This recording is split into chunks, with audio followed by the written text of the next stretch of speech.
Parce que ce fonctionnement du cerveau qu'on vient d'évoquer, il va avoir une conséquence directe. C'est une difficulté à réguler les émotions. Pour expliquer un peu la dysrégulation émotionnelle, quand on n'a pas de TDAH, dans la journée, on ressent des émotions, la joie, la tristesse, la frustration, mais au fur et à mesure, ça s'évacue de notre corps.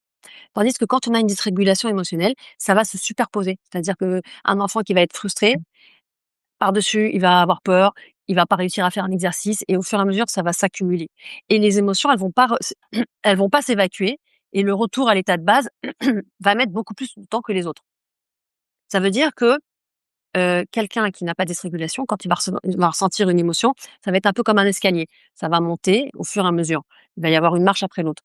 Tandis que quand on a une dysrégulation émotionnelle, Mmh. ça va être très, très rapide.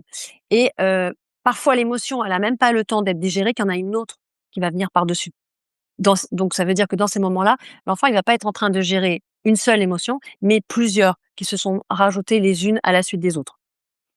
Si on devait prendre un exemple, une métaphore, ça serait tu es en train d'écouter de la musique et tu as pas le bouton, il fonctionne plus. Le bouton pour, réguler le son, il fonctionne plus. Ça veut dire que la musique, elle est très, très fort et tu peux pas faire autrement puisque tu n'as pas la télécommande. Ça veut dire que, dans le quotidien, les émotions, elles peuvent être ressenties vraiment très intensément. Ça pour un par exemple, un non. Alors c'est souvent dans les guidances parentales, c'est souvent la frustration, hein, qui est Ouais. sujet de tempête émotionnelle.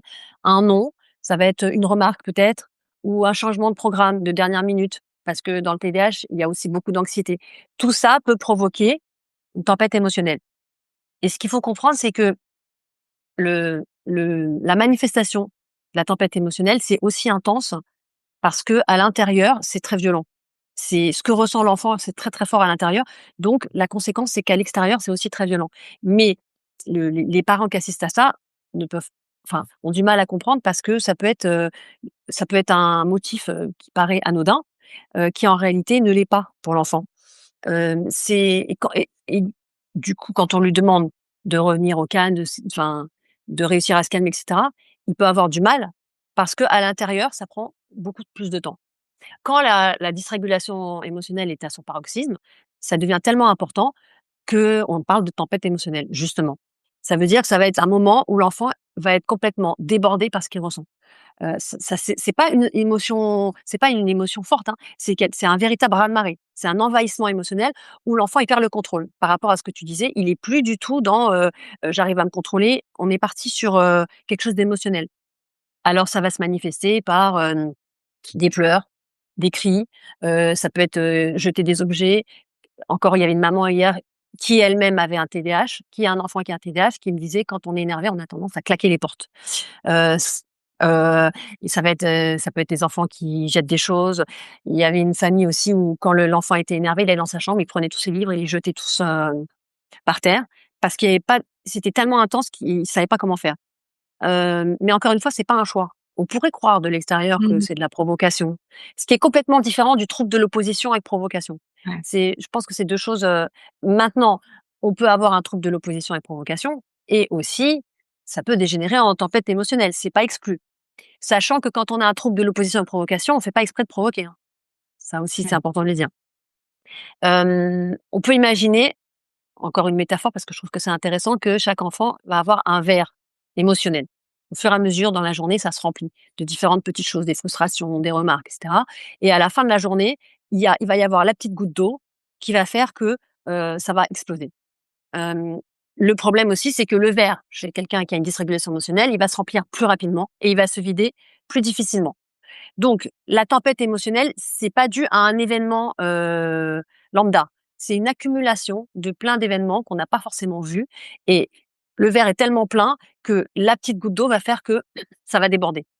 Donc ce qui est important de comprendre, c'est quand les parents ont du mal à comprendre: «Mais je comprends pas, il s'est rien passé vraiment, pourquoi il fait une tempête émotionnelle?» C'est parce que peut-être qu'à l'école, il s'est contenu, peut-être qu'il a eu plein de frustrations et qu'il va décompenser à la maison. Dans ces Ouais. moments-là, je rebondis sur ce que tu as dit tout à l'heure, c'est important de comprendre que l'enfant, il n'a plus accès à ses capacités de réflexion habituelles.